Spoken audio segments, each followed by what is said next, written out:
빅뱅 직후 우주에 존재하던 고밀도의 에너지는 수많은 작은 입자들을 만들어내며 우주의 토대를 만들어냈고, 그로부터 약 4만 7천년 후 물질이 충분히 만들어질 대로 만들어진 우주는 이제 물질이 우주를 주도하는 일명 물질의 시대에 접어들게 되는데요.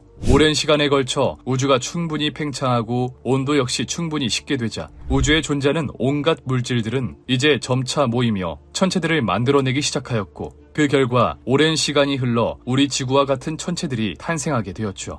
그 후로부터 또 오랜 시간에 걸쳐 이 우주에는 셀 수도 없이 많은 천체들이 생성되었다가 소멸되는 과정을 거치며 이 우주를 조금 더 다채롭게 꾸며주었는데요. 그런데 빅뱅 98억 년 후 갑자기 이 우주에 지금까지는 없었던 수상한 움직임이 일어나기 시작합니다. 그 전까지는 우주가 빅뱅 이후 비교적 일정한 속도를 가지고 팽창하였다면 98억 년이 지난 빅뱅 직후 우주에 존재하던 고밀도의 에너지는 수많은 작은 입자들을 만들어내며 우주의 토대를 만들어냈고, 그로부터 약 4만 7천년 후 물질이 충분히 만들어질 대로 만들어진 우주는 이제 물질이 우주를 주도하는 일명 물질의 시대에 접어들게 되는데요. 오랜 시간에 걸쳐 우주가 충분히 팽창하고 온도 역시 충분히 식게 되자 우주에 존재하는 온갖 물질들은 이제 점차 모이며 천체들을 만들어내기 시작하였고, 그 결과 오랜 시간이 흘러 우리 지구와 같은 천체들이 탄생하게 되었죠. 그 후로부터 또 오랜 시간에 걸쳐 이 우주에는 셀 수도 없이 많은 천체들이 생성되었다가 소멸되는 과정을 거치며 이 우주를 조금 더 다채롭게 꾸며주었는데요. 그런데 빅뱅 98억 년 후 갑자기 이 우주에 지금까지는 없었던 수상한 움직임이 일어나기 시작합니다. 그 전까지는 우주가 빅뱅 이후 비교적 일정한 속도를 가지고 팽창하였다면 98억 년이 지난 이 시점에는 갑자기 누가 등을 떠밀기라도 한 듯 그 팽창의 속도 자체가 조금씩 빨라지기 시작한 것이었습니다. 팽창의 속도 자체가 빨라진 것은 물론 시간이 지날수록 그 팽창의 속도는 점점 더 빨라졌죠. 하지만 이 광활한 우주를 팽창시키는 것을 넘어 시간이 지날수록 더 빠르게 팽창시킨다는 것은 보통의 힘으로는 불가능한 것이었고, 이는 또다시 과학자들에게 커다란 의문점을 안겨주게 됩니다. 그리고 그 해답은 왜인지 이 우주의 68%를 차지하고 있는 알 수 없는 질량에 있을 것 같았죠. 결국 과학자들은 알 수 없는 68%의 질량에 이런 이름을 붙여주게 됩니다. 암흑 에너지라고 말이죠. 그렇게 시간이 흘러 빅뱅 직후 138억 년이 흐른 현재 이 우주는 암흑 에너지에 의해 끝을 모르고 계속해서 팽창하고 있습니다. 그리고 어느덧 그 팽창 속도는 빛의 속도를 아득히 뛰어넘었을 것이라고 이야기하고 있는데요. 연구진에 따라, 데이터에 따라 정확한 팽창 속도는 계속해서 바뀌고 있지만 이들이 모두 하나같이 이야기하는 건 우주의 팽창 속도가 빛의 속도에 근접하거나 그 이상이라는 것이었습니다. 하지만 아인슈타인의 특수상대성 이론에 의해 이 우주에서 빛보다 빠른 물질은 존재할 수가 없었는데요. 우주 팽창 자체는 물질의 속도가 아닌 공간이 확장되는 개념인지라 별다른 문제는 없었지만 제일 큰 문제는 우리가 관측할 수 있는, 그리고 가볼 수 있는 우주의 공간이 점점 줄어들고 있다는 것이었습니다. 급기야 일부 학자들은 앞으로 오랜 시간이 흐르면 이제 우리 우주에서 별이라고 부를 수 있는 천체는 태양밖에 남지 않을 것이라고 하는데요. 그렇다면 과연 이 우주는 어떠한 종말을 맞이하게 되는 것일까요? 오늘 방구석에서 알아볼 과학, 우리 우주는 어떻게 끝날까? 지금 바로 시작합니다. 1915년 아인슈타인이 발표한 모든 우주의 법칙을 설명하는 위대한 이론, 일반 상대성 이론. 그로 인해 탄생한 이 아름다운 식, 아인슈타인 방정식은 우주의 이야기를 설명하는 데 있어 굉장히 중요한 역할을 하게 되는데요. 이 방정식은 공간에 물질이나 에너지가 존재할 경우 공간 자체가 어떻게 휘는지 기술하는, 한마디로 일반 상대성 이론의 모든 것을 담고 있는 총정리본이라고 할 수 있었습니다. 이 안에는 리만 텐서, 리치 텐서, 에너지 모멘텀 텐서 등 일반인들은 개념조차 알 수 없는, 듣기만 해도 어려운 미지수들로 가득 채워져 있었는데요. 하지만 이 미지수들을 간단하게 처리할 수 있다면, 혹은 정확한 값을 알 수 있다면 우리는 그제서야 이 우주의 진실, 만물의 근본에 가까워질 수 있었죠. 그러나 문제는 이렇게 아름다운 방정식을 세상에 내놓은 아인슈타인조차도 그 해답은 알 수 없다는 겁니다. 그 이유는 아인슈타인이 워낙 수학에 약했다는 인간미적인 측면도 있었겠지만 이 방정식 자체가 괴랄한 난이도를 가지고 있었기 때문인데요. 아인슈타인 방정식은 우리가 흔하게 접할 수 있는 1차 방정식, 2차 방정식과 같이 미지수가 1개나 2개 있는 것을 넘어 무려 한 방정식 안에 미지수가 16개나 존재하는 일방적인 방정식의 16배 그 이상의 난이도를 가지고 있는 방정식이었습니다. 게다가 이 방정식은 우리가 학교에서 배우는 단순한 덧셈과 뺄셈으로 이루어진 방식이 아니라 미지수의 미분과 적분과 같은 수많은 수학적 개념이 섞여 있어 웬만큼 수학에 정통한 학자가 아니라면 이 방정식을 풀어내는 것은 거의 불가능이나 다름없었는데요. 이러한 방정식이 탄생한 이후 100여 년이 흐른 지금까지도 이러한 형태의 방정식을 푸는 방법은 딱히 밝혀지지 않았고, 그나마 우리가 알 수 있는 것은 엄청나게 빠른 연산 속도를 가진 슈퍼컴퓨터로 모든 값을 대입해보는 수밖에 없었죠. 때문에 이런 아름다운 방정식을 만들어낸 아인슈타인조차 자신의 방정식을 풀어내지 못하며 과연 이것이 실제 연구에 쓰일 수 있을까 고민할 수준이었다고 하는데요. 하지만 인류의 수준은 생각보다 위대했습니다. 아인슈타인의 일반 상대성 이론 발표 이후 신선한 충격을 받은 과학자들은 우주의 비밀을 풀기 위해 아인슈타인 방정식 풀이에 수없이 매달렸는데요.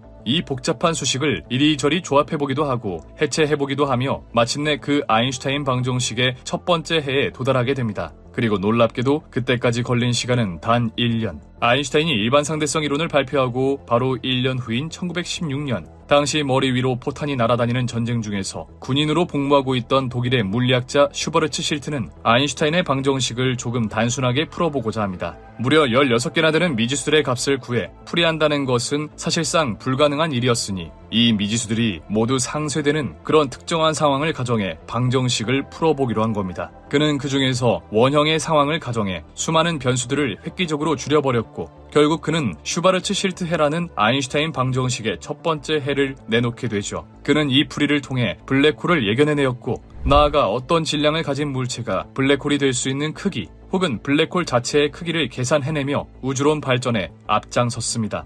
하지만 이는 아인슈타인 방정식을 굉장히 특수한 상황에서만 풀어낸 것으로 아직 이 방정식은 굉장히 많은 비밀을 품고 있었는데요. 때문에 1922년 소련의 물리학자 알렉산드로 프리드만은 우주는 아주 큰 규모에서는 특정한 방향성도 물질 밀도의 차이도 없다는, 즉 이 우주는 모든 곳에서 특징이 비슷하다는 가정으로 이 방정식을 풀어보기로 하죠. 그리고 복잡한 계산 결과 마침내 프리드만은 우주의 형태를 결정짓는 프리드만 방정식이라는 것을 탄생시키게 됩니다. 프리드만 방정식은 우주의 초기 조건에 따라 이 우주가 어떻게 변해갈 것인가에 대해 이야기하는 방정식으로, 프리드만은 이 우주의 초기 조건을 우주의 밀도로 생각하였는데요. 만약 특정 공간 속 질량이 임계점보다 많게 되면 그곳은 우주가 팽창하는 힘보다 물질들 간의 중력이 강해 우주의 형태가 수축하는 모양이 될 것이고, 반대로 특정 공간 속 질량이 임계점보다 적게 되면 물질들 간의 중력보다 우주가 팽창하는 힘이 강해 우주의 형태는 계속해서 팽창하는 형태라는 것이었습니다. 또 만약 두 힘이 서로 비슷해 평형을 이루고 있다면 평평한 시공간을 지닌 우주가 될 것이라고 보았죠. 쉽게 말해 현재 우리가 실제 관측하는 우주의 밀도에 따라 이 우주가 현재 어떤 형태로 전개되고 있으며 앞으로 이 우주가 어떠한 결말을 맞이할지 모든 것을 알 수 있다는 것이었는데요. 그리고 현재 암흑에너지, 암흑물질, 그 외 모든 원자들을 포함한 우주의 평균 에너지 밀도는 10의 마이너스 29제곱그램 퍼 세제곱센티미터로, 즉 가로 세로 높이 1m 크기의 정육면체에 양성자가 0.3개 정도에 있는 매우 희박한 수준의 밀도에 가깝죠. 보통 별이나 우리 몸의 밀도가 1g 퍼 세제곱센티미터인 것과 비교하면 굉장히 적은 수준이라는 것을 알 수 있었습니다. 그리고 이제 우리는 현재 우주의 밀도가 어느 정도 수준인지 측정할 능력이 생겼기에 앞으로 이 우주가 어떠한 방식으로 흘러갈지 예상할 수 있게 되었는데요. 그렇다면 과연 우리 우주는 어떻게 되는 걸까요? 1915년 아인슈타인의 일반 상대성 이론 발표, 1929년 에드윈 허블의 우주 팽창 증거 관측 이후 당시 과학자들이 생각하는 우주론의 진실은 정상 우주론이었습니다. 물론 허블보다 2년 앞서 르메트르가 빅뱅 우주론을 주장하기는 했으나 이 광활한 우주가 한 점에서, 그것도 폭발과도 같은 급팽창으로 형성되었다는 것은 당시 과학자들로서는 쉽게 받아들일 수 없는 이야기였죠. 하지만 그러면서도 허블에 의해 우주가 팽창한다는 증거가 관측되었기 때문에 우주가 팽창한다는 사실만은 인정해야 했습니다. 그 결과 예나 지금이나 우주는 변함없다는 아인슈타인의 정적 우주론에서 단순히 팽창한다는 사실만을 인정한 정상 우주론이 탄생하게 되었죠. 이렇게 갑작스럽게 생긴 정상 우주론은 지금의 관점에서 보면 이상한 점이 굉장히 많았습니다. 정상 우주론은 우주가 팽창하는 이유를 정확히 설명할 수 없었으며 단순히 아무런 이유도 없이 우주가 팽창한다고 말할 뿐이었죠. 게다가 팽창한 공간에는 저절로 원자들이 생겨난다는 에너지 보존 법칙에도 위반이 되는 말도 안 되는 이야기만을 늘어놓을 뿐이었습니다.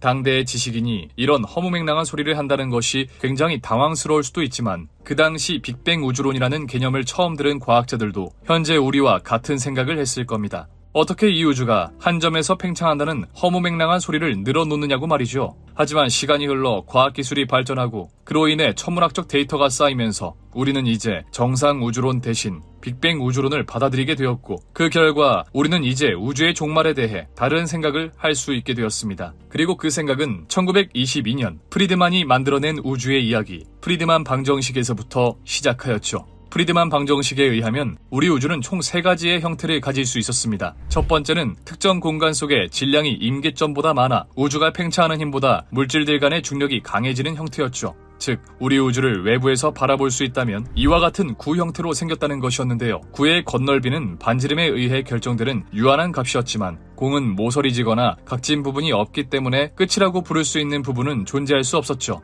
다시 말해 어느 한 점에서 출발해 아무리 앞으로 가봐도 우리는 끝을 볼 수 없지만 정작 우리가 이동할 수 있는 공간, 즉 우주의 넓이는 유한하다는 것이었습니다. 때문에 우리는 이런 식으로 생긴 우주를 닫힌 우주라고 부르죠. 계속해서 두 번째는 특정 공간 속의 질량이 임계점보다 적어 물질들 간의 중력보다 우주가 팽창하는 힘이 강해지는 형태였습니다. 두 번째 유형에서는 우주가 말 안장 모양을 하고 있었는데 바로 전에 알아봤던 구형태와는 반대로 굽어 있다는 것을 확인할 수 있었죠. 이 형태의 우주는 끝이라는 것이 존재하지 않는 세계로 닫힌 우주와는 반대로 열린 우주라고 부르게 됩니다. 마지막으로 세 번째는 물질들 간의 중력과 우주가 팽창하는 힘이 어느 정도 평형을 이루는 형태였는데요. 이때의 우주는 두 번째 형태와 마찬가지로 열린 우주에 해당했지만 말 안장 모양보다는 비교적 평탄한 모습을 보이고 있었죠. 그리고 이에 따라 우주의 종말은 결정되었습니다.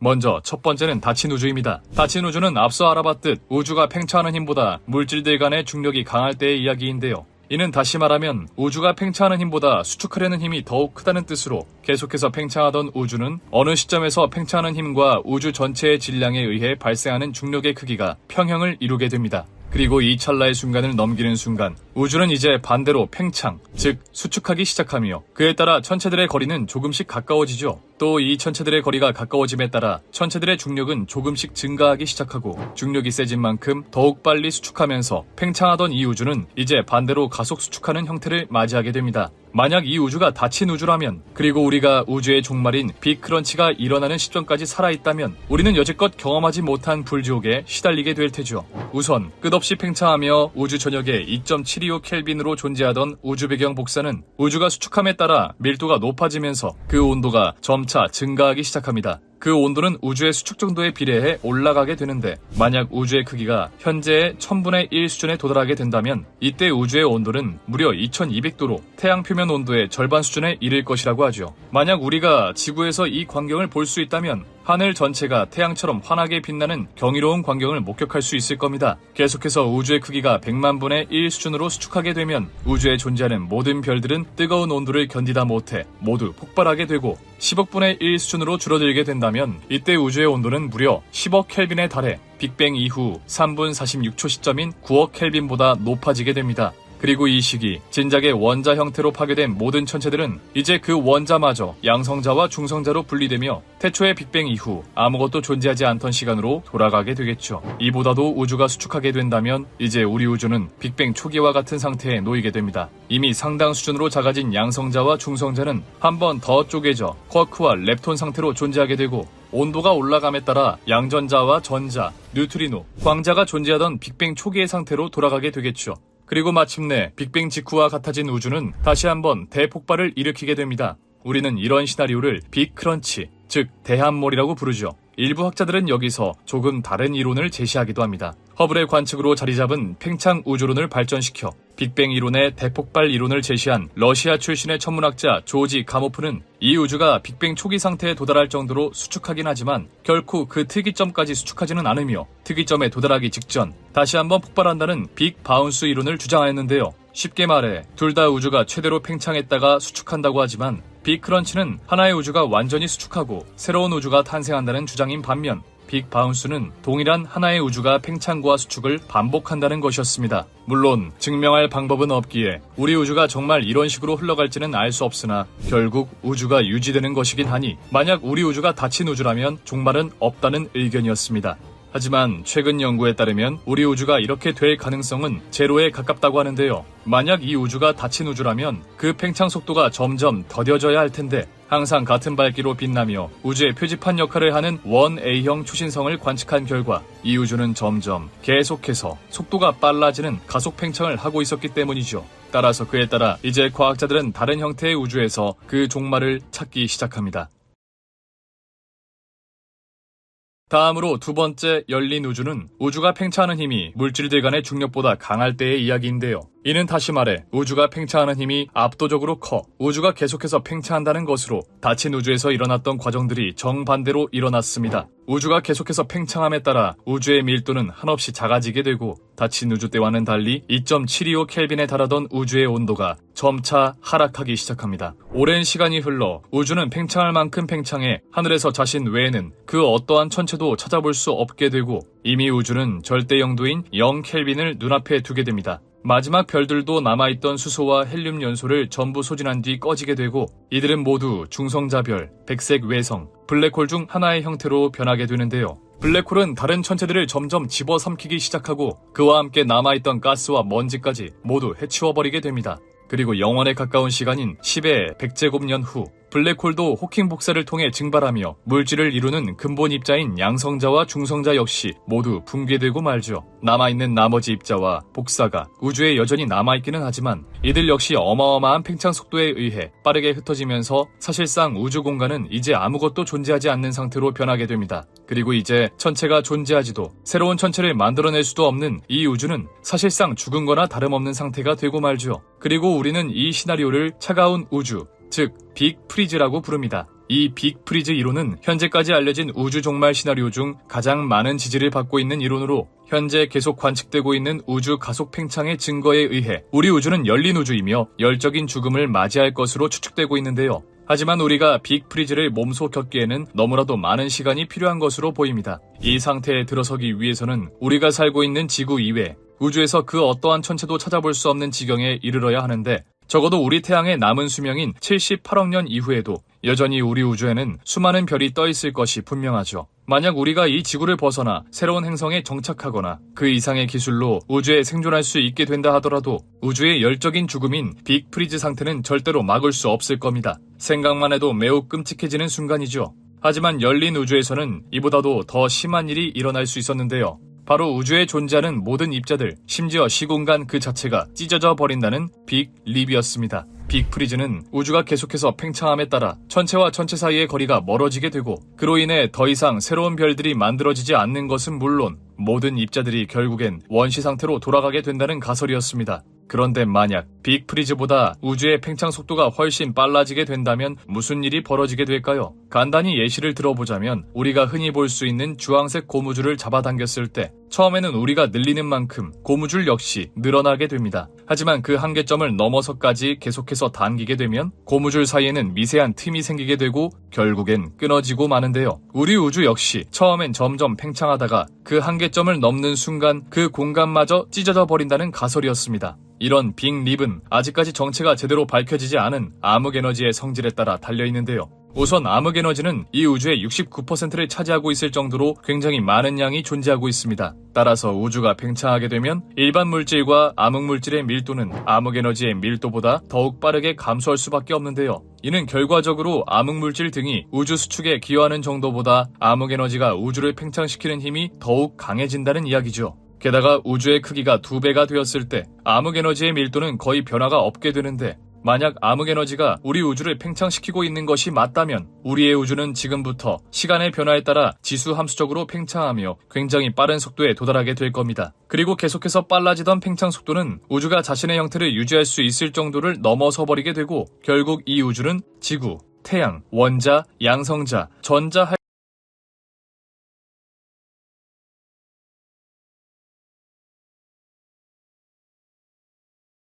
지난 4월 17일 세계 최고 민간 우주업체 스페이스X는 인류를 화성으로 보내기 위한 첫 번째 도약으로 스타쉽 발사에 시도하였습니다. 스타쉽은 무려 50명의 사람을 수용할 수 있는 거대 규모의 우주선으로 만약 스타쉽을 성공적으로 발사하게 된다면 우리 인류의 오랜 꿈이었던 달과 화성 여행이 가시권으로 들어오게 되는 것이었죠. 그렇게 4월 17일 시도된 첫 번째 발사. 하지만 왜인지 발사 전 시행된 자체 점검에서 합격점을 받지 못하여 발사는 3일 뒤인 4월 20일로 미루어졌고 4월 20일 다시 한번 최초 발사가 시도됩니다. 그렇게 여러 단계들을 성공적으로 마치며 4월 20일 00시 드디어 스타쉽은 지상에서 발을 떼기 시작했는데요. 하지만 순조롭던 출발과는 달리 알 수 없는 문제로 일단 분리가 마무리되지 않았고 결국 프로젝트의 책임자 일론 머스크는 더 큰 문제가 발생하는 것을 막기 위해 자폭을 선택하게 됩니다. 그렇게 인류의 화성 여행 프로젝트는 또다시 몇 년 뒤로 기약 없이 밀리는 줄 알았으나 바로 며칠 전인 11월 18일 스타쉽의 2차 시험 비행이 진행되었는데요. 2차 시험 비행은 1차 시험 비행 때 문제로 지적되었던 부분을 모두 해결하며 하늘로 떠올랐고 그렇게 성공하는 줄 알았습니다. 하지만 문제로 지적되었던 단분리 이후 다시 재점화하며 궤도에 진입하는 데는 실패하며 인류의 화성 여행 시점은 다시 한번 늦춰지게 되었죠.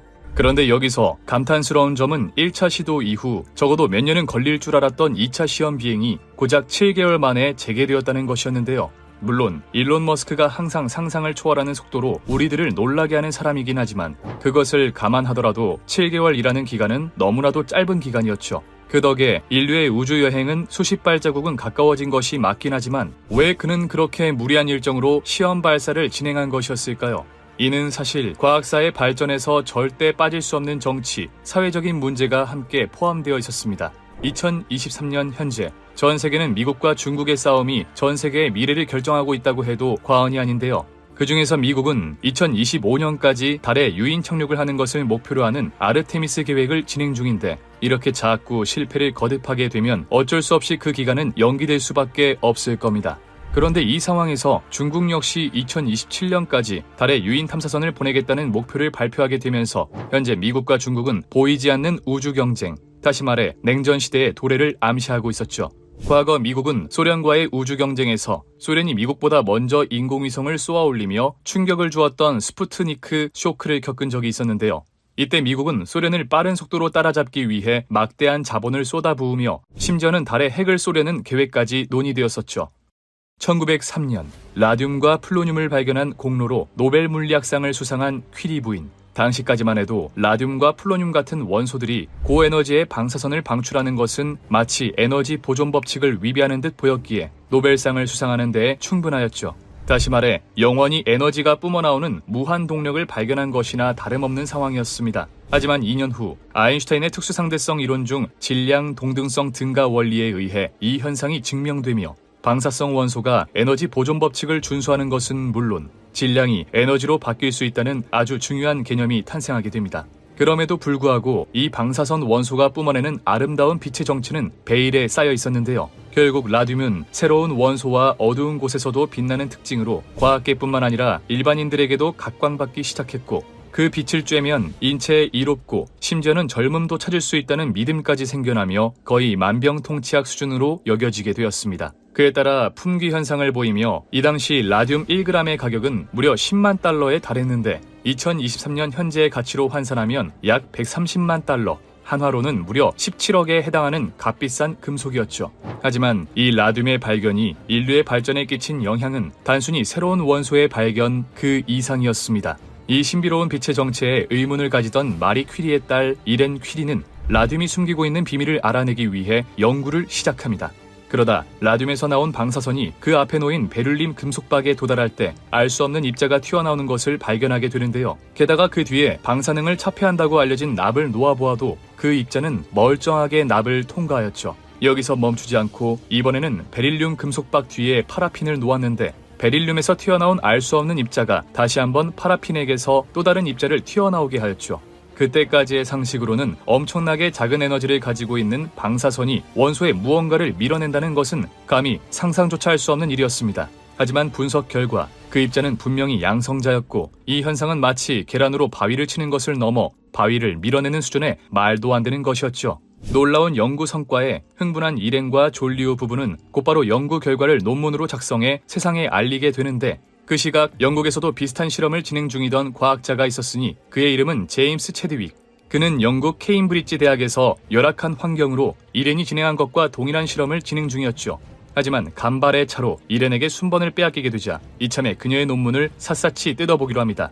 그런데 그들의 연구 결과를 다시 해석해보면 알 수 없는 입자의 정체는 양성자보단 중성자에 더 가까워 보였는데요. 사실 그때까지만 해도 과학자들은 원소가 두 가지 입자, 즉 양전하를 띤 양성자와 음전하를 띤 전자로만 이루어져 있다고 믿었습니다. 때문에 이렌 역시 이 알 수 없는 입자의 질량이 양성자와 비슷한 것을 보고 곧바로 양성자란 결론을 내리게 되었죠. 하지만 만약 이 입자의 정체가 양성자였다면 이 입자는 정기적 성질에 의해 두꺼운 납을 통과할 수 없었어야 했습니다. 이에 의문을 가진 제임스는 30일 동안 하루 3시간만을 자며 수많은 실험을 거듭했고 마침내 그 입자가 중성자였다는 것을 밝혀내며 1932년 2월 국제학술지 네이처에는 세계 최초 중성자의 발견이라는 타이틀이 걸리게 되죠. 다 된 밥을 남줘버린 이렌은 다양한 원소에 새롭게 발견한 중성자를 충돌시켜 새로운 원소를 만들기로 결심합니다. 하지만 한 가지 문제가 있었으니 중성자의 충돌로 인해 바뀌어버린 원소가 어떤 원소인지 알아내는 게 너무나도 힘들었다는 것이었죠.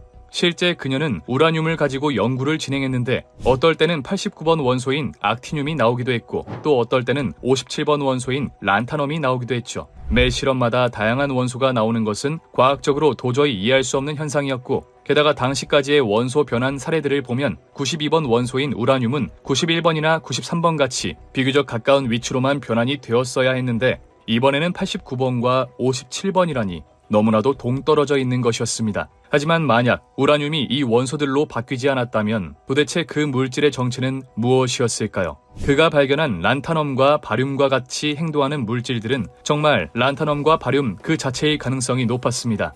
그렇다면 우라늄이 작은 원자 파편을 방출하는 데 그치지 않고 그 자체가 둘로 쪼개져야만 했는데 이것은 당시로서는 상상할 수 없는 개념이었죠. 하지만 그 외에는 이 기이한 현상을 설명할 수 있는 방법이 없었고 결국 항과 마이트너는 이 세상의 핵 분열이라는 개념을 탄생시키게 됩니다. 그리고 이것이 바로 제2차 세계대전을 단숨에 끝내버린 무시무시한 존재, 핵무기의 시작을 알렸죠.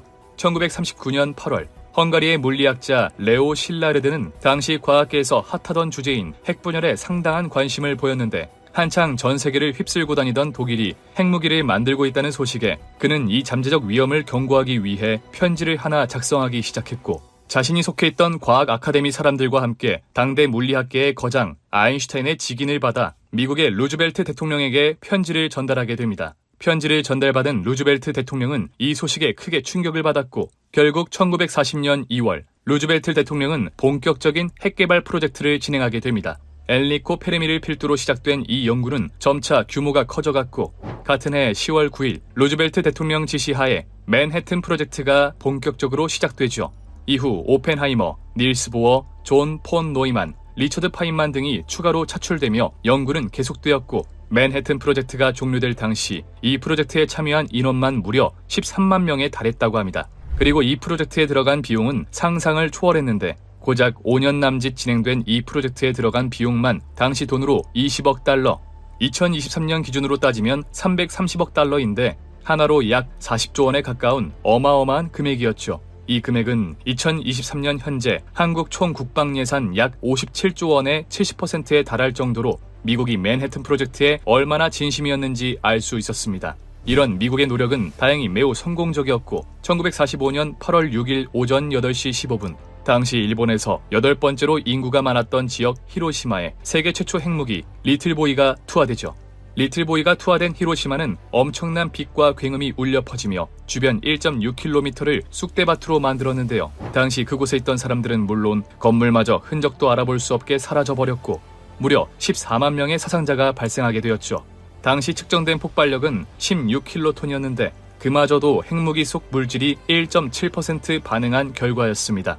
인류가 탄생한 이래 가장 커다란 폭발에 일본은 그만 포기할 법도 싶었지만 일본은 별다른 반응을 보이지 않았고 결국 그로부터 3일 후인 8월 9일 오전 11시 2분 인류 역사상 두 번째 핵무기 펜맨이 투하되고 말죠. 그제서야 더 이상 연합군을 상대로 저항이 불가능하다는 것을 깨달은 일본은 1945년 8월 15일 정오 항복을 선언하며 길고 길었던 전쟁과 함께 맨해튼 프로젝트는 성공적으로 그리고 아주 파괴적인 마무리를 짓게 됩니다. 하지만 이는 표면적으로만 전쟁이 끝난 것일 뿐 아직 세계는 진정되지 않았는데요. 1945년 세계 2차 대전이 끝나고 전 세계는 자본주의인 미국과 사회주의인 소련의 선택의 갈림길에 서게 됩니다. 여기서 미국과 소련은 한 나라라도 자신의 체제를 선택하게 하는 것이 곧 앞으로의 힘이 될 것임을 본능적으로 알고 있었죠. 그렇기 때문에 두 나라는 서로의 나라보다 건재하다는 것을 세계에 보여줄 필요가 있었습니다. 표면적으로 치고받고 싸우는 전쟁은 끝난 것이었지만 그 외의 분야에서의 싸움은 계속되었습니다. 그게 바로 그 유명한 냉전 시대였죠. 냉전 시대의 두 강대국들의 싸움은 여러 분야에서 벌어졌는데 그중 가장 거대했던 것이 바로 우주 경쟁, 즉 군비 경쟁이었습니다. 지금에야 우주 기술은 정말 지구를 벗어나 우주를 개발하기 위한 것으로 사용되곤 하지만 북한을 생각해보면 왜 그 시절 우주 개발에 집중했는지를 알 수 있습니다. 우주 기술의 핵심은 얼마나 무거운 물체를 얼마나 빠르게, 얼마나 정확하게 날릴 수 있느냐에 있는데요. 이는 적을 공격하기 위한 미사일의 개발에서 역시 중요시하는 부분이죠. 즉, 우주의 개발이 아닌 타국의 공격 용도, 군사 기술에도 응용할 수 있는 국력과도 직결되는 기술이었습니다. 이는 국민의 자존심과 사기, 국제적 이미지에 심리적 이익이 있기 때문에 두 나라는 우주기술 개발 분야에서 서로 경쟁과 마찰을 일으키기 시작한 것이었죠. 당연히 미국과 소련 두 나라는 자신이 상대 나라보다 월등히 발전한 기술력을 가지고 있다고 생각했습니다. 특히 미국은 자본주의의 강점으로 미친 성장을 손에 꼽았기에 자신과 반대되는 체제를 가지고 있는 소련에 진다는 건 생각도 하지 못하고 있었습니다. 그런데 1957년 10월 4일 미국은 물론 전 세계를 충격으로 빠뜨린 그야말로 충격이라밖에 설명할 수 없는 대사건이 하나 터지게 됩니다. 그 이름하야 바로 스푸트니크 쇼크. 스푸트니크 쇼크는 소련이 세계 최초의 인공위성 스푸트니크 1호를 성공적으로 발사해 궤도에 안착시키면서 탄생한 충격적인 사건으로 그동안 자신이 앞서 있다고 생각했던 미국 그리고 전 세계에서 큰 충격을 안겨준 사건이었죠. 이 인공위성은 직경 58cm, 무게 83.6kg으로 지금 보면 보잘것없는 수준이지만 그 시절이 1957년이었다는 것을 감안하면 전 세계를 놀라게 하기에는 충분했습니다. 이에 큰 자극을 받은 미국은 곧바로 1958년 1월 31일 익스플로러 1호라는 인공위성을 쏘아올립니다. 그러나 그 사이 이미 소련은 스푸트니크 1호와 2호를 쏘아올린 상태였고 또다시 1년 후 소련은 최초로 달에 도달한 우주 탐사선 루나 2호를 성공적으로 발사시키게 됩니다. 그리고 결정적으로 1961년 4월 우주비행사 유리 가가린이 지구의 궤도를 한 바퀴 돌고 1시간 29분 만에 귀환하며 소련이 미국을 압도적으로 앞서 나가게 되죠. 이에 질 수 없었던 미국은 10개월 후 우주비행사 존 글렌이 4시간 55분 23초 동안 지구 3바퀴를 돌며 따라잡긴 했지만 이는 소련을 바쁘게 뒤쫓아가는 꼴에 불과했습니다. 그렇게 세계 최초 인공위성, 세계 최초 우주인 타이틀을 빼앗겨버린 미국은 지금부터는 절대로 그 어떠한 경쟁에서도 밀리면 안 됐습니다. 그 도전이 무엇이 됐든 말이죠. 하지만 결국 이때 미국과 소련이 군비 경쟁을 하는 이유는 단 한 가지였습니다. 바로 자신의 체제가 상대방의 체제보다 우수하다는 것을 증명하기 위해서였죠. 그리고 그 결과 미국은 인류 역사상 가장 미친 계획을 하나 떠올리게 됩니다. 미국 공군의 핵무기 센터에서 작성한 기밀 보고서 A119 작전을 말이죠. 그 내용은 정말 지금도 상상할 수 없는 어마어마한 내용을 가지고 있었는데 바로 달에 핵폭탄을 터뜨리는 것이었습니다. 이 보고서에는 이러한 설명이 있었는데 WEO라 불리는 작은 핵탄두를 달에 생긴 그림자와 빛의 경계에 터뜨린다. 그리고 핵이 터질 때 달 표면에 미치는 영향, 폭발의 모습을 지구에서 관찰하는 방법, 방사성 낙진 지속 유무를 확인해야 한다. 그리고 이 작전의 목표는 달에서 터지는 핵폭탄의 버섯구름이 러시아, 특히 모스크바에서 보여야 한다였죠. 다시 말해 당시 경쟁국인 소련에게 미국은 달에 핵폭탄을 쏠 수 있을 정도로 강력하다는 것을 보여주고 싶었던 것이었습니다. 당시 이 작전에는 훗날 나사 아폴로 프로그램의 부국장이 된 레너드 레이펠 박사, 미국 공군 장성들, 미국 서부 최고의 과학자 제라드 카이퍼, 그리고 전설적인 과학자 칼 세이건이 참여했는데요. 엄청난 라인업이 이 프로젝트에 참여한 만큼 미국이 소련을 이기기 위해 진심으로 달에 핵폭탄을 쏠 생각을 가지고 있었다는 말이 되기도 했죠. 물론 이들이 달에 핵폭탄을 쏘는 것은 단지 소련에게 위력을 과시하기 위한 것만은 아니었습니다. 달에 핵폭탄을 쐈을 때 핵폭탄의 열을 이용한 달에서의 열 전도도, 핵폭탄으로 인한 지진 발생 유무, 그리고 핵폭탄으로 인해 미생물이나 유기분자 발견 등을 실험하려고 했었죠. 하지만 구상 단계 중 A119 작전은 그대로 폐기되고 마는데요. 사실 소련과의 전쟁에서 이기든 지든 언젠가는 인류가 지구를 벗어나 달을 시작으로 우주를 지배하기 위해 노력할 텐데 그 첫 번째 거점이 될 달에 방사능 물질이 쌓여 미래의 인류가 어려움을 겪을 수도 있다는 것이 프로젝트를 폐기한 결정적인 이유였죠. 그리고 그렇게 탄생한 것이 바로 세계 최초로 달에 사람을 보내는 역사상 가장 위대한 프로젝트, 아폴로 프로젝트였습니다. 그런데 만약 미국에서 구상했던 A119 프로젝트처럼 실제 달에 핵폭탄을 터뜨리면 무슨 일이 벌어지게 될까요? 달이 부서지기라도 할까요? 우선 미국의 과학자들이 염려했던 방사성 낙진을 한번 생각해봅시다. 우리 지구에 핵폭탄을 한 발 터뜨리면 그 지역을 초토화시키는 것은 물론 반경 수십 킬로미터에 이르는 곳들은 방사성 낙진으로 크게 피해를 입게 될 겁니다. 하지만 달의 경우는 지구와는 너무나도 달랐는데요. 사실 달에 핵을 한 발, 두 발 혹은 여러 발 터뜨려도 핵폭탄에서 나오는 방사성 낙진은 터지기 전과 후가 별 차이가 없을 겁니다. 왜냐하면 달은 지구처럼 대기를 가둘 수 있는 오존층이 없기 때문이죠. 다시 말해 이는 핵폭발로 인한 방사성 낙진을 가둘 수 있는 무언가가 없다는 말인데요. 게다가 달에는 오존층이 없기 때문에 우주에서 날아오는 수많은 방사선을 막아낼 수도 없기 때문에 우리가 핵폭탄을 발사하지 않아도 이미 달은 수많은 방사성 낙진으로 오염되어 있을 겁니다. 또 우리가 달에 수십 개의 핵폭탄을 발사한다고 하여도 우리는 달을 부서뜨리기는커녕 궤도를 단 1cm도 바꾸지 못할 겁니다. 달의 속도를 초속 1m만큼 바꾸기 위해 필요한 핵폭탄의 폭발력은 100억에서 10조 메가톤으로 요즘 쓰이고 있는 핵폭탄의 위력이 1메가톤인 것을 고려해봤을 때 적어도 핵폭탄 100억 개는 터뜨려야 달 궤도에 영향을 끼칠 수 있는 것이죠. 게다가 이것도 핵폭탄의 에너지가 모두 다 달의 운동 에너지로 전달된다라고 가정했을 때의 이야기로 우리가 달의 궤도를 바꾸는 건 불가능할 겁니다. 분명 하늘에 떠있는 달은 그냥 천천히 움직이는 것처럼 보이지만 사실 우주적 스케일에서 봤을 때 달은 굉장히 빠른 속도로 회전하고 있는데요. 지구에서 달까지의 거리만 해도 38만 킬로미터이고 그 크기만 해도 지구 지름의 4분의 1 정도 되는 크기인데 이 커다란 돌덩어리가 이렇게 긴 길이를 도는데 고작 한 달밖에 걸리지 않는다는 것을 생각해보면 이 달이 가지고 있는 운동량의 크기가 어마어마하다는 것을 알 수 있었죠. 그리고 이런 달의 움직임을 바꾸기 위해서는 이 운동량에 유의미한 충격을 주어야 할 텐데 고작 핵폭탄 한두 발로는 영향도 주지 못할 겁니다. 그렇다면 미 공군이 그토록 바랐던 버섯구름 모양은 확인할 수 있을까? 안타깝게도 이 역시 절대로 확인할 수 없었는데요. 버섯구름은 지구처럼 밀도가 있는 대기에서 먼지 부스러기들의 움직임으로 만들어지는 것인데 달에는 대기가 존재하지 않으니 단순히 빛만 번쩍할 뿐 그 어떠한 버섯구름도 확인하기 어려울 겁니다. 따라서 우리가 달에 핵폭탄을 쏘는 행위는 달에 그 어떠한 영향을 줄 수 없을 뿐더러 소련에서도 미국이 달에 핵폭탄을 쐈다는 것을 알지도 못했을 겁니다. 그에 따라 미국은 그보다도 훨씬 어렵지만 훨씬 확실한 방법을 선택하게 되는데 그것이 바로 인류 최초로 달에 사람을 보내는 위대한 프로젝트 아폴로 계획이었죠. 하지만 몇몇 사람들은 우리 인간은 아직 달에 가본 적이 없다고 주장하는데요. 인류가 탄생한 순간부터 지금까지 변함없이 하늘에 떠있는 존재 달. 인류에게 있어 달은 어두운 밤하늘을 밝혀주는 고마운 존재인 동시에 밤에 일어나는 일을 모두 지켜보고 있는 무서운 존재이기도 하였습니다. 그에 따라 사람들은 달을 숭배하고 신성시하며 달에 대고 소원을 빌기도 하였고 달을 우러러 보기도 하였죠. 하지만 시간이 흘러 과학이 발달함에 따라 달은 우리가 생각했던 초월적인 존재가 아니라 단지 자연의 법칙에 의해 지구를 돌고 있을 뿐이라는 것을 깨닫게 됐는데요. 그러나 그와 동시에 달에 의해 지구에는 조수간만의 차가 발생하고 그로 인해 생명이 탄생할 수 있었다는 것이 밝혀지며 이제 사람들은 이 달에 대해 다른 관점으로 관심을 가지기 시작합니다. 달은 왜 지구를 돌고 있는 걸까? 달에는 무엇이 존재하고 있을까?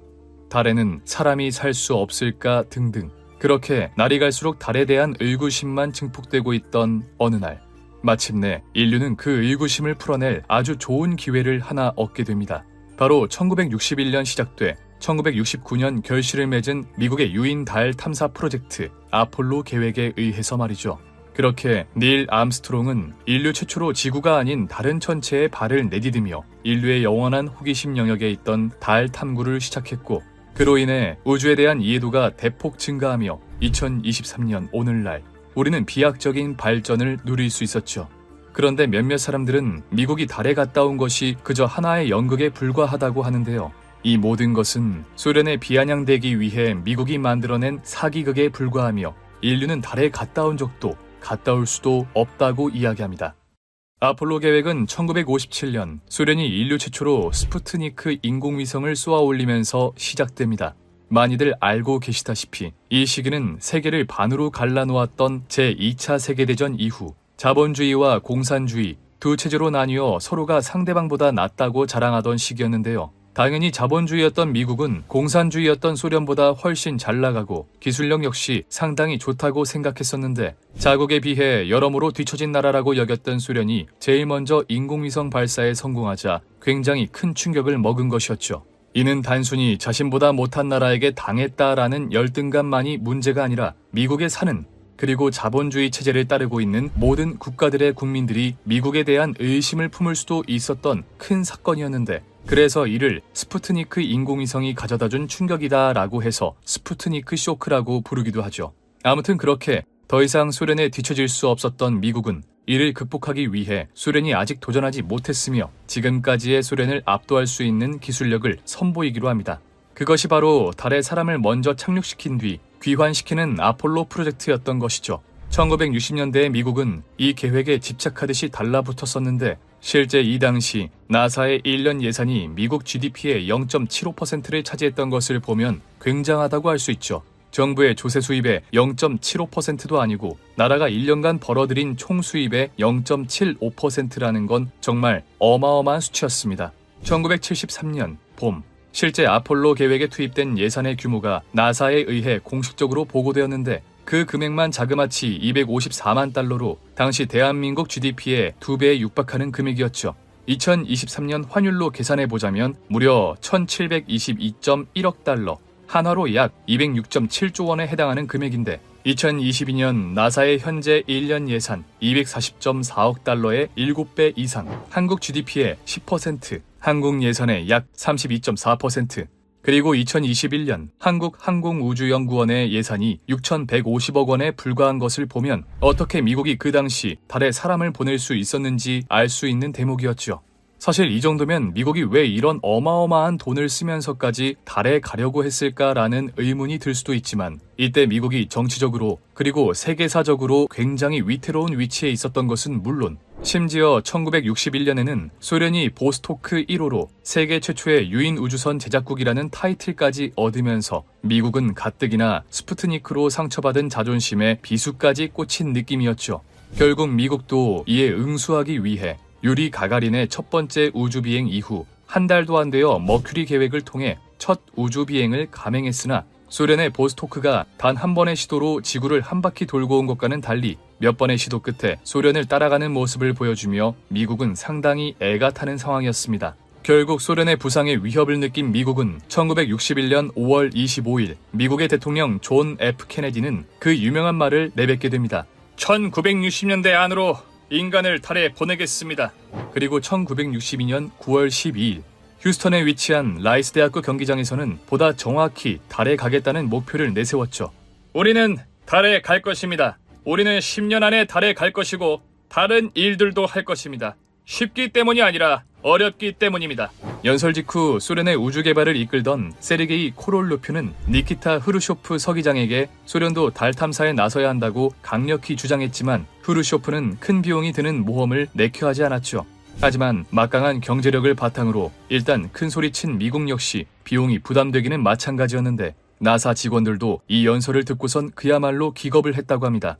머큐리 위성도 간신히 올려놓은 판국에 사람을 달로 보낸다니 어이가 없는 상황이었다고 하죠. 하지만 왜인지 그때부터 나사에서 일하고 싶다는 사람들이 줄을 이어 찾아왔고 결국 주요 항공 군사 기업 엔지니어들도 참여해 가족 얼굴을 보기 힘들 정도로 아폴로 계획에 인생을 바쳤다고 합니다. 그리고 대망의 첫 번째 아폴로 1호 발사. 이때 나사는 케네디가 말한 60년대 이내에 인간을 달에 보냈다가 귀환시켜야 한다는 말을 위해 엄청나게 촉발한 일정에 시달리고 있었다고 하는데 이때 나사에서는 무슨 일이 일어나도 일단 제껴 시간 업소로 일관하면서 시험 비행들을 강행했다고 하죠. 하지만 1967년 1월 27일 결국 이런 안전 불감증을 커다란 사고를 내고 말았고 사령선의 문을 여닫는 부분의 전선의 피복이 화재를 일으키며 3명이 사망하고 맙니다. 그 이후 큰 충격을 받은 나사 직원들은 이 사건을 그 화재라 부르며 죽은 이들을 기렸고 안전에 대해 각별히 신경을 쓰게 되었다고 하죠. 그렇게 수많은 도전 끝에 1969년 드디어 아폴로 11호의 발사 계획이 잡히게 되는데요. 7월 16일 발사 3시간 30분 전인 아침 6시부터 세 사람의 우주비행을 위한 준비가 시작되었고 아침 6시 45분 발사가 예정대로 진행될 것이 확정되었으며 8시 32분 정상적으로 발사가 성공하게 됩니다. 그리고 1969년 7월 20일 오후 8시 17분 40초 드디어 달에 착륙을 했고 인류 최초로 달 표면에 인간의 발자국을 남기며 여러 가지 기념사진을 찍었죠. 게다가 달에서 지구까지 무사히 착륙하는 데 성공하며 미국의 기술력을 전 세계에 알리게 되었습니다.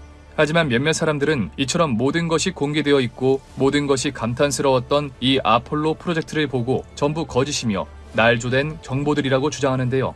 과연 그들은 여기서 어떤 부분이 조작되고 날조된 것이라고 주장하는 것일까요? 달 탐사 날조론이라 불리는 이 이야기는 인류가 달에 착륙했다는 것이 모조리 미국의 날조라고 주장합니다. 이들은 여러 가지의 근거를 들며 인간은 달에 간 적도 갈 수도 없다고 주장하는데요. 단지 우주산업에서 앞서가고 있던 소련을 찍어 누르기 위해 그리고 전 세계에 자신들의 입지를 다지기 위해 마치 달에 도착한 것 마냥 영상을 찍고 연출했다는 음모론이죠. 이 음모론은 1974년 윌리엄 찰스 케이싱 작가의 우리는 달에 간 적이 없다라는 책에서 시작합니다. 과연 이 책에서는 그리고 이를 믿고 있는 사람들은 어떤 주장을 하고 있을까요? 먼저 첫 번째는 달 탐사 날조론의 가장 유명한 근거 중 하나인 펄럭이는 성조기입니다. 우리에게는 너무나도 익숙하지만 지구에는 대기가 있습니다. 이 대기 덕에 우리가 숨을 쉴 수 있는 산소가 지구를 빠져나가지 않을 수 있는 것이죠. 또 이 대기 덕에 우리는 태양으로부터 들어오는 에너지를 안전하게 보관하며 지구를 데울 수 있고 그에 따라 효과로 지구에는 바람이 불게 됩니다. 그래서 우리가 깃발을 꽂게 되면 그곳을 지나가고 있던 바람에 의해 자연스럽게 깃발이 흔들리게 되죠. 그런데 달은 지구와 상황이 많이 다릅니다. 달은 거의 우주와 맞닿아 있다고 표현할 수 있을 정도로 옅은 대기를 가지고 있는데요. 때문에 달은 지구처럼 산소와 같은 기체를 품어둘 수도 없을 것이고 그에 따라 공기의 흐름도 없을 것이며 그로 인한 바람도 없을 겁니다. 하지만 나사가 공개한 달의 영상에서는 성조기가 분명히 흔들리고 있죠. 계속해서 두 번째 이유는 성조기를 걸고 있는 사람들 주변으로 보이는 사람의 그림자입니다. 보통 그림자는 빛이 어디서 얼마나 오냐에 따라 그림자의 모양과 수가 정해지게 되죠. 그래서 사방에서 빛이 내리쬐는 축구 경기장을 보면 선수들 주위로 많은 그림자가 지는 것을 확인할 수 있습니다. 그런데 우주의 환경을 한번 생각해 봅시다. 우주의 광원이라고는 영원히 빛을 내뿜는 천체 태양밖에 없고 거리도 모두 동일할 겁니다. 그런데 사진을 보면 그림자의 방향은 제각각인데다가 심지어 그림자들의 길이마저도 서로 다르죠. 촬영장 아래에서 여러 개의 조명을 켜고 찍었다면 몰라도 광원이 태양 하나뿐인 달에서 이렇게 그림자의 모양과 길이가 제각각인 것은 신기한 일입니다. 이어서 세 번째 이유는 이러한 장면들과 더불어 아폴로 11호가 달에 착륙하는 장면을 어떻게 촬영했냐는 건데요. 전 세계의 미국이 소련보다 우수하다는 것을 보여준 영상을 보면 아폴로 11호가 달에 무사히 착륙하는 것은 물론 암스트롱이 달에 발을 내딛는 위대한 장면 그리고 착륙선이 이륙하는 장면까지 모든 것이 찍혀 있습니다. 그런데 과연 이걸 누가 어떻게 촬영한 것일까요? 만약 이걸 찍는 카메라맨이 존재했다면 닐 암스트롱이 아닌 그가 인류 최초로 달에 발자국을 찍은 사람이 아닐까요? 그들이 주장하는 이상한 점은 이뿐만이 아닙니다. 그들이 애초에 1960년대 기술력으로 우리가 달에 사람을 보내는 것이 가능했을까요? 그로부터 60여 년이 흐른 지금도 나사와 여러 민간 우주 업체들이 함께 힘을 모아야 겨우 달에 사람을 보낼 수 있는 상황인데 과학기술도 공학기술도 지금보다 한참 더딘 과거의 사람들이 달에 사람을 보내는 게 상식적으로 가능하냐는 것이었습니다. 조금 더 세부적으로 살펴보자면 우주에서는 이륙의 순간부터 착륙의 순간까지 정말 계산할 것이 많을 겁니다. 현재 우주선의 속도, 우주선과 달의 거리, 그를 바탕으로 언제 어느 정도의 힘으로 엔진 역분사를 해야 할지 등등 그 모든 과정에서 계산해야 할 것은 정말 산더미 같겠죠. 하지만 개인용 컴퓨터가 최초로 등장한 것은 이들이 달에 착륙하고 한참 뒤인 1980년대였습니다. 물론 개인이 쓰는 컴퓨터와 한 나라의 기관이 쓰는 컴퓨터의 성능은 천지 차이라고 할 수도 있겠지만 그걸 감안하더라도 이 당시 착륙선의 컴퓨터 계산 성능은 현재 우리가 누구나 쓰고 있는 USB C타입 데이터 케이블의 2% 정도 수준밖에 되지 않는다고 하죠. 그런데 어떻게 이런 나쁜 성능의 컴퓨터로 달 착륙이라는 위대한 미션을 수행할 수 있었던 걸까요? 뿐만 아니라 우리가 달에 가기 위해서는 먼저 지구를 감싸고 있는 대기권을 뚫고 벤 앨런대라 불리는 영역을 지나가야만 합니다. 벤 앨런대 영역은 태양풍에 의해 지구로 날아오는 여러 방사능들이 지구의 자기장에 의해 붙잡혀 있는 공간을 이야기하는데요. 지구에 사는 생명체들이야 지구가 방사능을 잘 막아주고 있기 때문에 그런 것이 있다는 것도 모르고 잘 살고 있겠지만, 이를 뚫고 달에 가야 하는 우주인의 입장이라면 이는 큰 장애물로 다가오게 될 겁니다. 만약 이를 잘 파악하지 못하고 방사능이 가득 찬 곳을 지나게 된다면 달은커녕 순식간에 피폭되어 하늘나라로 가고 말 테니까요. 그런데 1960년대 기술력으로 이를 어떻게 무사히 통과할 수 있었던 걸까요? 또 이를 잘 뚫고 지나간다고 해도 달은 지구와 비교하면 너무나도 살기 힘든 곳이었습니다. 해가 떠 있는 낮에는 달 표면 온도가 무려 130도까지 오르고 해가 진 밤에는 온도가 무려 영하 183도까지 떨어집니다. 무려 일교차만 300도 이상이 되는 곳이죠.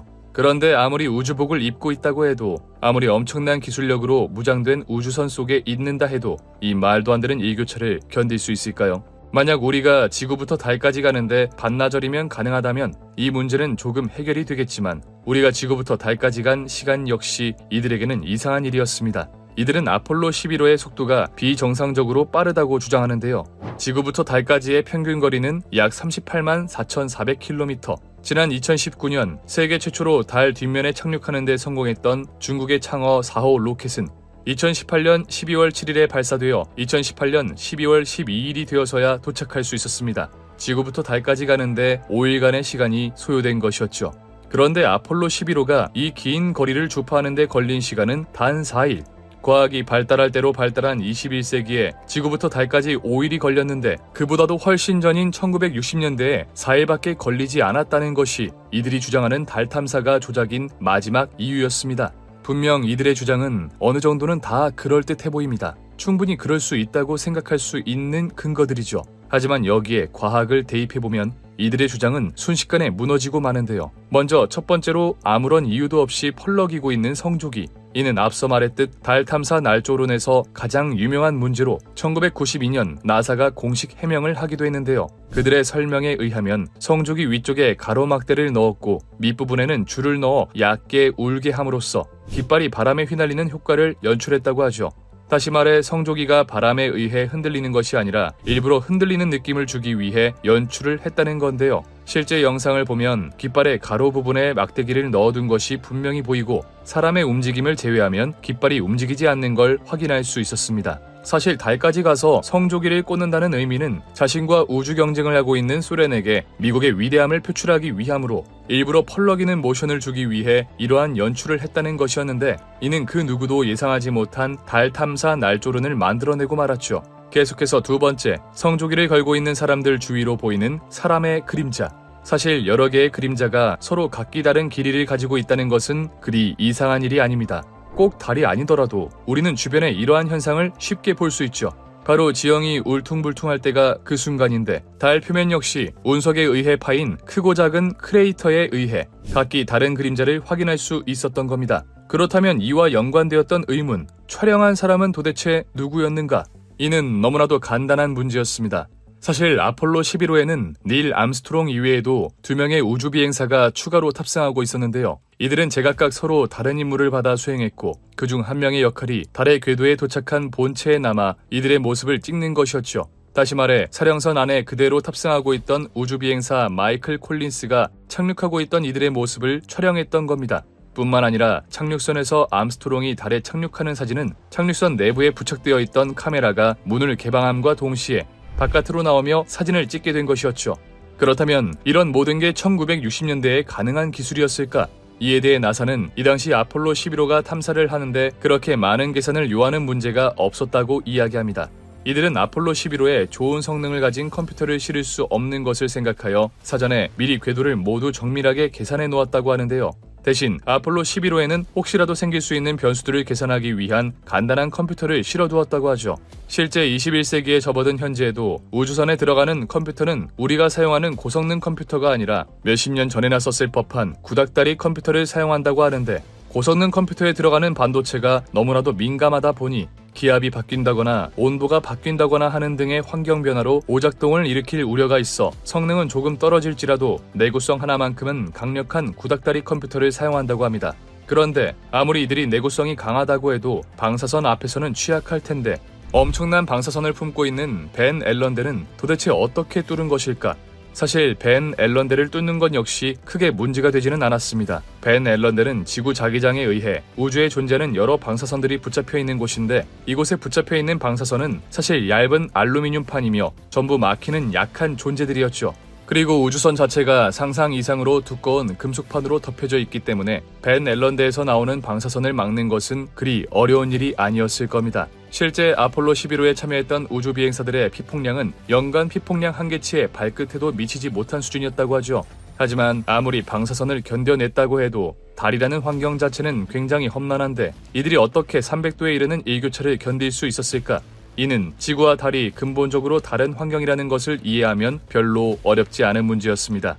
지구에서는 온도가 단 5도만 올라도 더움을 느끼고 온도가 단 5도만 떨어져도 추위를 느낍니다. 이는 사실 지구에 대기가 있기 때문에 느끼는 것인데 만약 진공 상태에서 아무리 강한 태양빛을 쬐다고 해도 우리는 그렇게 많이 뜨겁지는 않을 겁니다. 다시 말해 지구에는 열을 전달할 매개체, 즉 대기와 같은 매질이 있지만 달에는 대기가 없기 때문에 열을 전달할 매질이 없고 그에 따라 아무리 차갑고 아무리 뜨거운 환경에서도 견딜 수 있다는 건데요. 물론 온도가 영하 수백도, 영상 수백도인 만큼 그리 아늑한 환경은 아니었겠지만 이들이 실제로 느끼는 온도는 그리 심하지 않았을 것이란 이야기죠.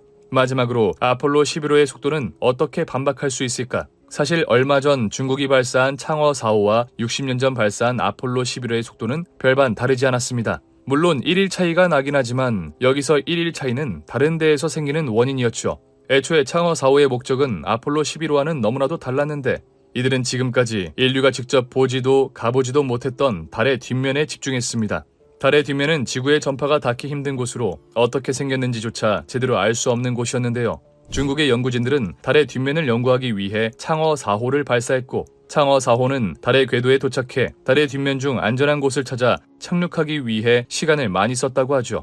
다시 말해 창어 4호와 아폴로 11호가 달까지 도착한 시간은 비슷했지만 창어 4호는 어디에 착륙할지를 찾는 과정에서 하루라는 시간을 더 사용했다는 것이었습니다.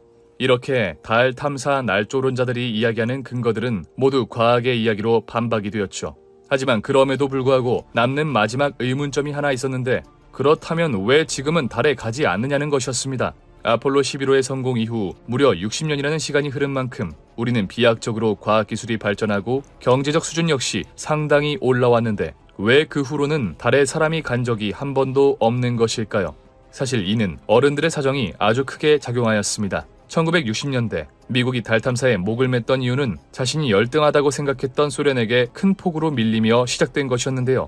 소련에게 패배하는 것은 결국 자신들이 밀고 있는 자본주의의 약점을 드러내는 꼴이었던지라 이들은 자신 GDP의 0.5%에 달하는 어마어마한 자금력을 들여 달 탐사에 매달렸던 것이었죠. 하지만 지금은 굳이 그럴 이유가 하나도 없는데요. 이미 달에 대한 정보는 아폴로 11호 때 많이 가져왔으며 관측 장비의 발달로 굳이 가지 않아도 달의 정보를 많이 얻을 수 있게 되었습니다. 그리고 가장 큰 이유는 역시 아직까지는 달 탐사에 너무나도 많은 돈이 든다는 것이었는데 달 탐사에 수천억 원, 수십조 원을 허비할 바에는 다른 연구를 한다는 것이 현재 나사의 의견이었습니다. 하지만 2023년 현재 일론 머스크를 비롯한 각 기업의 정상들 그리고 미국까지 나서 다시 한번 달 탐사에 대한 이야기를 꺼내고 있는 상황인데요. 그렇다면 이들은 왜 아직도 달에 대한 미련을 버리지 못하고 있는 것일까요? 천문학적인 비용이 든다는 것을 알고 있는 이들이 무엇보다도 돈이 중요한 이들이 왜 이런 고생을 사서 하는 걸까요? 이번에는 또 무슨 이유가 숨어 있는 것일까요? 1969년 7월 16일 모든 인류의 꿈을 아는 채 발사된 우주선 아폴로 11호. 아폴로 11호는 지금껏 인류가 그저 바라보기만 했던 신성한 존재, 달에 직접 가본다는 중요한 사명 아래 머나먼 여정을 떠나게 됩니다. 그렇게 약 4일 후 아폴로 11호는 드디어 꿈만 꾸던 달에 도착하게 되었고 곧 인류 역사상 가장 위대한 장면이 탄생하게 되죠. 이 순간은 분명 400만 년의 역사를 가진 인간에게 있어 다시는 오지 않을 영광스러운 첫 경험이었으며 그동안 지구라는 곳에 사고가 갇혀있던 우리 인류에게 새로운 무언가를 깨닫게 해주는 큰 전환점이기도 했습니다. 더 이상 우리의 사고는 지구에서 일어나는 일에 국한되는 것이 아니라 우리 지구와는 비교도 되지 않을 정도로 거대한 우주의 이야기로 생각이 확장되며 산업혁명에 있어 우리 인류는 또다시 엄청난 과학기술 발전의 시대를 누리게 되었습니다. 그 결과 예전까지는 꿈만같이 여겼던 일들을 이제는 별 대수롭지 않게 생각하게 되는 발전의 시대가 도래하게 되었죠. 그런데 몇몇 사람들은 우리 인류가 이뤄낸 위대한 업적, 달 탐사가 조작된 것이라고 이야기합니다. 단지 소련과의 경쟁에서 자존심을 세우기 위해 스튜디오에서 달에 갔다 온 척 촬영한 것이며 우리 인류는 그 당시 달에 갈 기술력도 경제력도 아이디어도 없었을 것이라고 주장하죠. 그리고 이 달 탐사 날조론을 주장하는 사람들이 모두가 입을 모아 빠지지 않고 제기하는 의문이 하나 있었으니 그 옛날에 기술력이 부족했을 때에도 달에 갔는데 왜 그 이후에는 달에 가지 않느냐는 것이었습니다. 아폴로 11호가 달에 갔다 온 것도 벌써 무려 60년 전의 일인데 그 사이 우리 인류는 정말 눈에 띄는 번영과 번성을 누리게 되었죠. 그런데 그런 상황에서 달 탐사 한 번을 더 갔다 오지 않는다는 게 이상하다는 것이었습니다. 분명 60년이라는 시간 동안 눈부신 발전을 이룩한 만큼 이제는 달에 한 번 갔다 오는 것이 그리 어렵지 않을 텐데 그 이후로 한 번도 가지 않았다는 사실은 이들의 의심을 사기 충분하다고 할 수도 있을 것 같습니다. 하지만 여기서 중요한 건 단 하나입니다. 왜 우리는 도대체 이 달에 집착을 하고 있는 걸까요? 도대체 달이 뭐길래 나라와 나라가 나서 달에 가기 위해 천문학적인 돈을 쏟고 달이 뭐길래 달에 갔느니 조작이느니 하는 것일까요? 사실 우리가 현재 달에 가지 않는 이유는 우리가 예전보다 많이 이성적이어지고 똑똑해졌기 때문입니다. 결코 우리가 1969년에 달에 갔다 온 것이 조작이어서 지금 달에 가지 못하는 것이 아니죠. 그 시대에는 시기적으로 소련과 미국이 우주 군비 경쟁을 벌이던 시기다 보니 최소한의 비용으로 최고의 목표를 이루는 합리적인 생각보다는 최단 기간 동안 최고의 목표를 이뤄야 하는 무식한 생각을 가지고 있던 때였습니다. 그렇기에 우리는 달 탐사라는 무리한 목표를 잡게 되었고 이 프로젝트에 무려 200조 원이라는 천문학적인 돈을 투자할 수 있었던 것이었죠. 사실 우리가 달에 갔다라는 사실 혹은 달에 간 게 조작이라는 사실은 그렇게 중요하지 않습니다.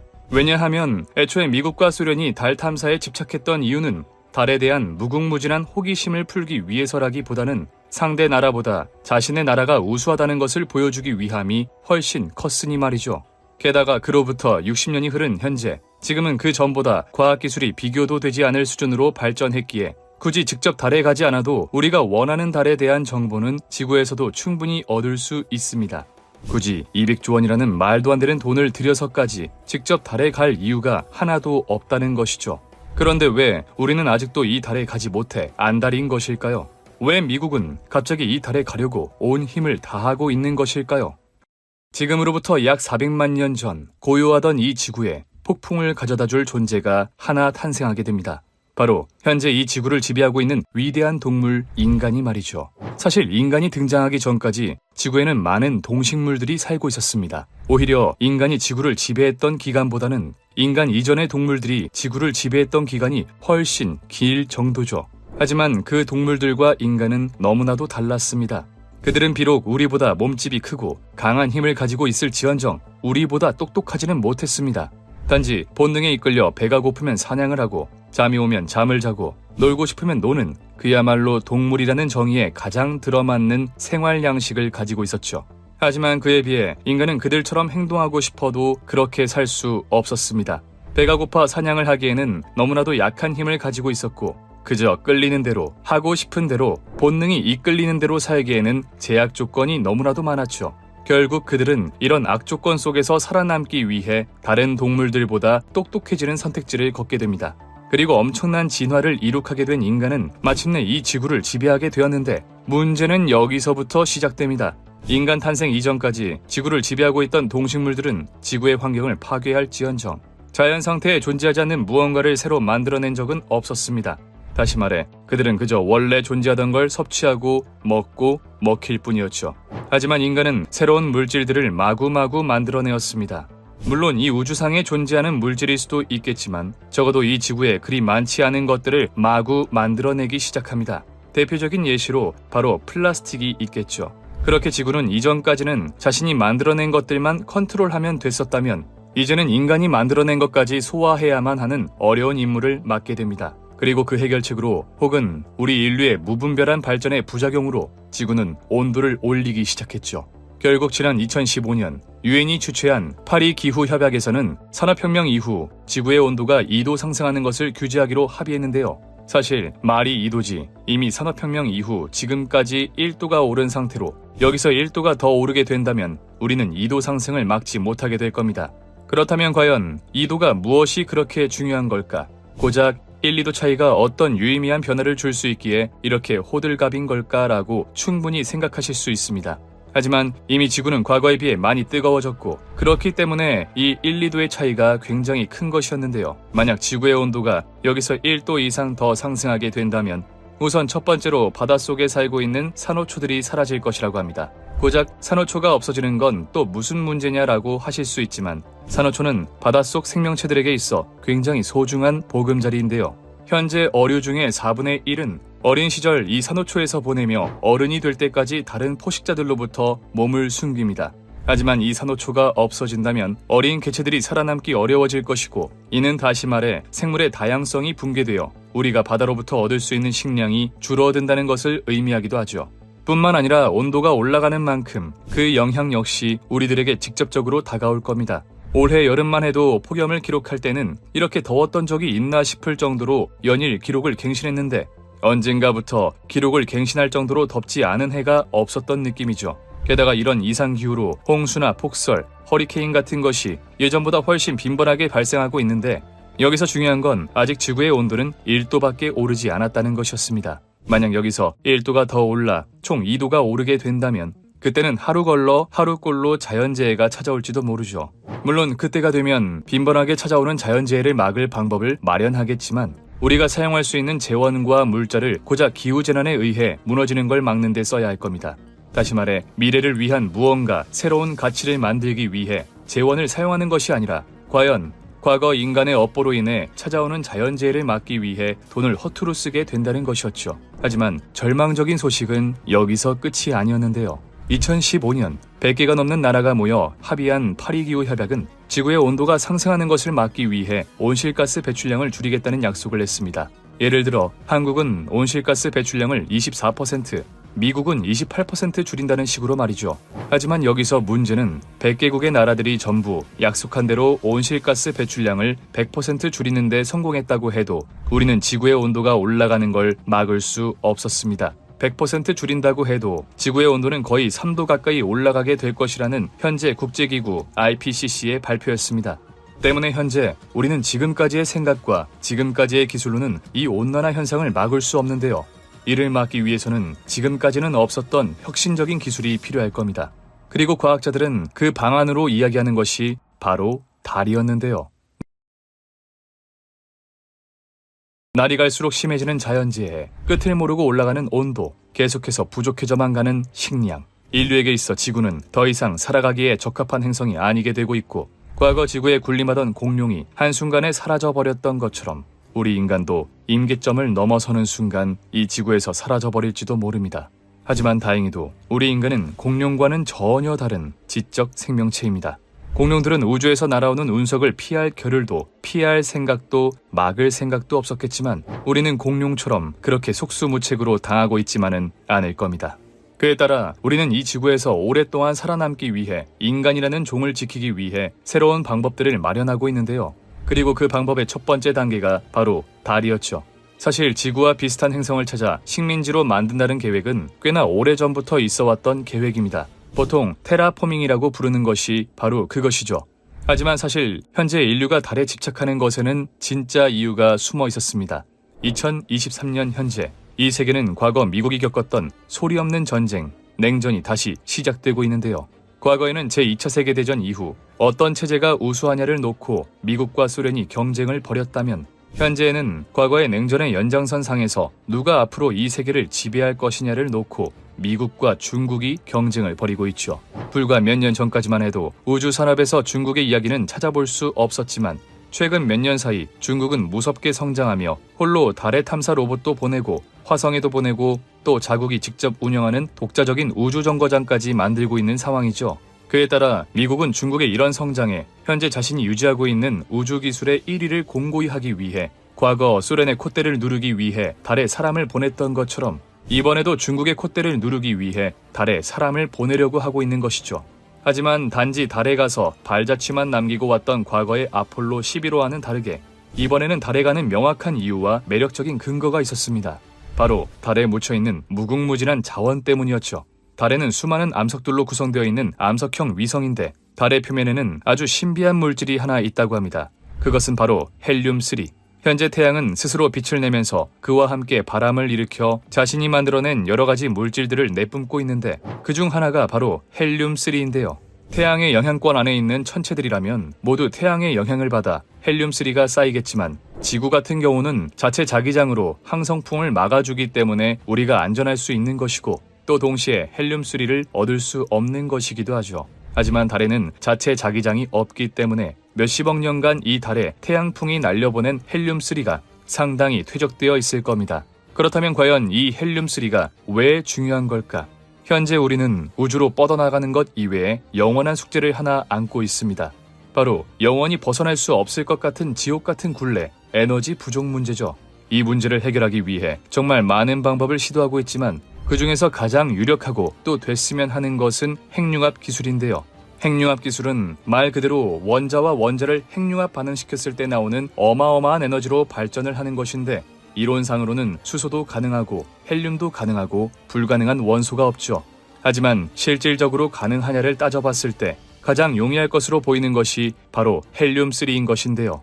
현재 우리는 삼중수소를 이용해 핵융합 기술을 연구하고 있는데 지구에서 삼중수소를 구하는 것이 쉽지 않은 것은 물론 아직은 인체에 유해할 수 있다는 이야기가 들려오고 있어 현재 과학자들은 달에 풍부하게 묻혀있는 헬륨3에 관심을 가지고 있는 상황이죠.